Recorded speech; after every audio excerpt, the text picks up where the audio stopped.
Welcome back. Today we're working on a broken Fostex powered speaker. This is a Fostex 6301NE. All right, so we've tried this out. Somebody gave me this to work on. It turns on, but there's no sound, which of course is kind of what the point of speakers are. So we're gonna try to fix this. I've noticed I tried the XLR input, no sound. I tried the 1/4 inch input and I couldn't even get a 1/4 inch plug to go into the 1/4 inch jack on the back. So if I push that in there, it doesn't even go all the way in. And I notice it kind of moves funny.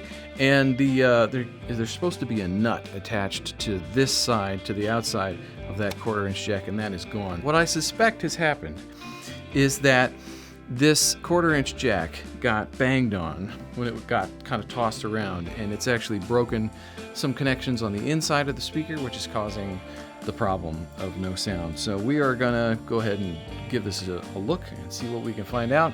Get out my little power drill. We're gonna make sure that it's not gonna do any damage, so we'll set our chuck appropriately here. So we can't turn our screws too hard. Looks like we've got some star bits. Okay, it's unplugged. Make sure you disconnect it from the wall so you don't electrocute yourself. We're gonna undo the screws on the back. Oh, wow. Look at that. Now, if they're different, keep track of which screw went where. Hopefully they're all the same. So, oh, nice.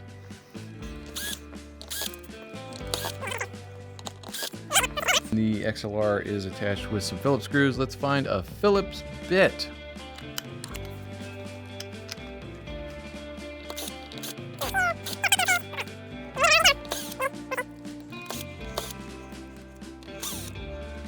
Turn it. Oh, the face came off. That's fascinating.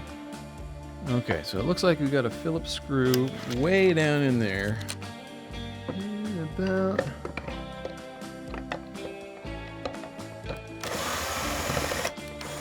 there she goes. Okay, so I've disconnected the power connector, disconnected the audio connectors. Aha! Got our audio connections. So let's take a look at this.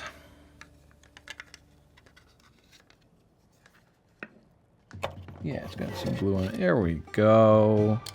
There we go. Now we're making progress.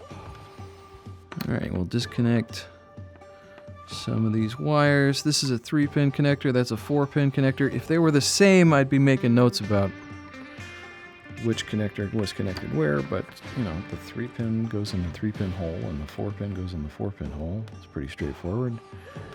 Well, I don't see any obviously destroyed parts of the circuit board, so I'm just going to go ahead and replace my 1/4 inch jack and then reassemble and see if that fixes the issue.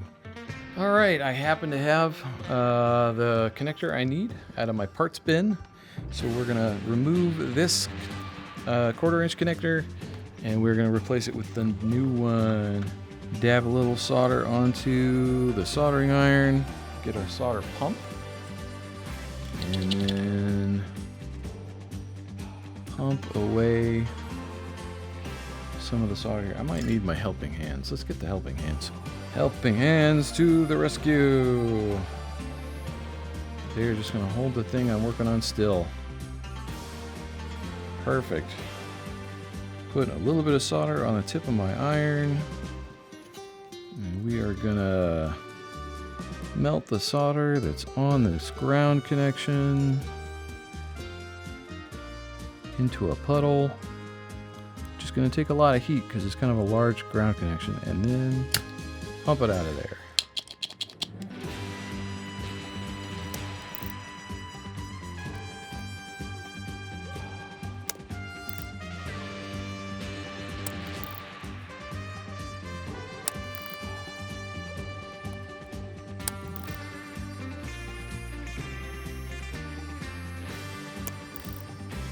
I got 2 of them. I think we're in the clear on 2 of them, but we still got work to do on the rest.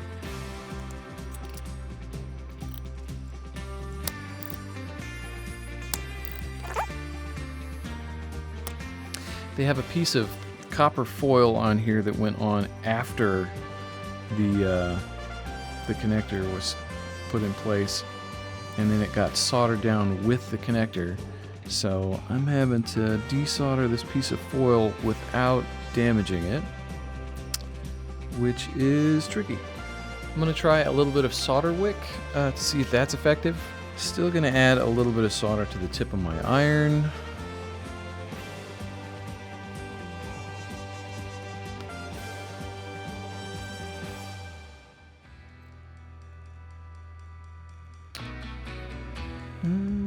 Seems to be working.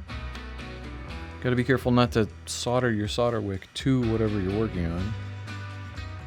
I think that ground connection on the 1/4 inch jack is the only one that's left, so I'm going to just melt it on this side and then pull on the connector on the other side.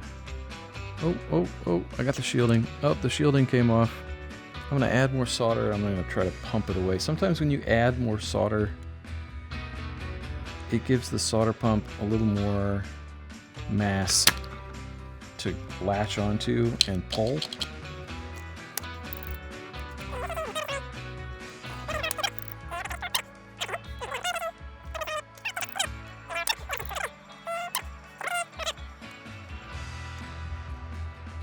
Okay, that looks pretty clean. Is it enough?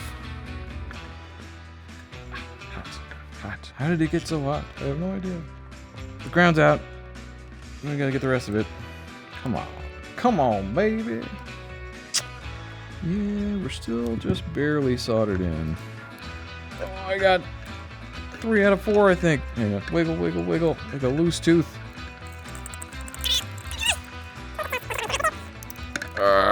Hulk smash. Okay, yeah, there we go. I yanked it out of there. Is it? Oh, no, that's good. It's clear. The old connector is out. There we go. Not quite as clean as I'd like it to be, but we got the connector out. All right, new connector goes in. Oh, yep. Okay, we're through. All right. I'm going to bend the legs of the connector kind of outwards from the center just a little bit to create pressure to hold the component in place while I'm working. Ah, that's much better. All right, it's helping hands. We solder the new connector in.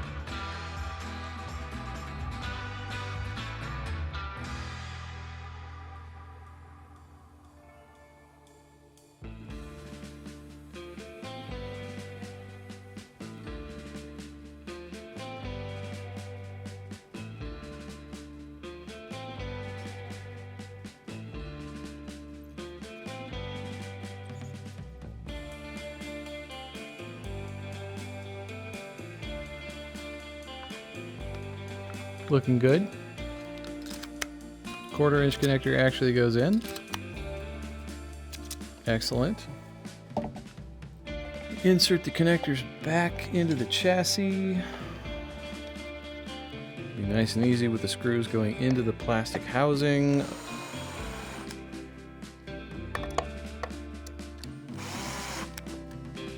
All right, those are in. All right, we got the screws for the XLR connector.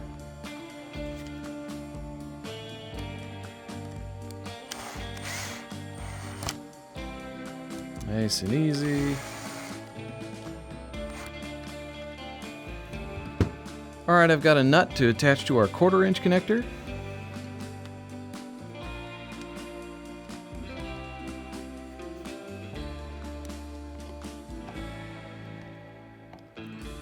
And the connector is plastic, so make sure you don't tighten that down too much.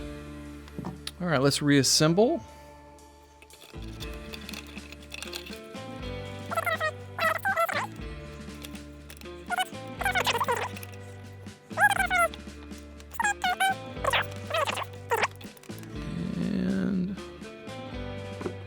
Back in there.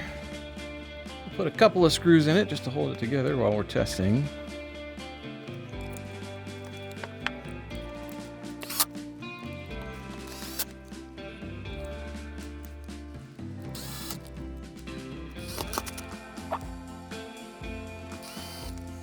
Hopefully the 1/4 inch connector on the back of this speaker was the only issue. I've got it mostly reassembled here. I've got a test track ready to play into the speaker with an adapter cable to 1/4 inch plug. That's going to go into my 1/4 inch jack. We'll turn it on. Make sure we've got a little bit of volume here and hit play and hope everything goes well. Nice. Sounds pretty good. Doesn't sound like the woofer's blown. Very good. Well, I think that's a success. Thanks for joining me on this video, and we'll see you guys in the next one. Don't forget to like and subscribe.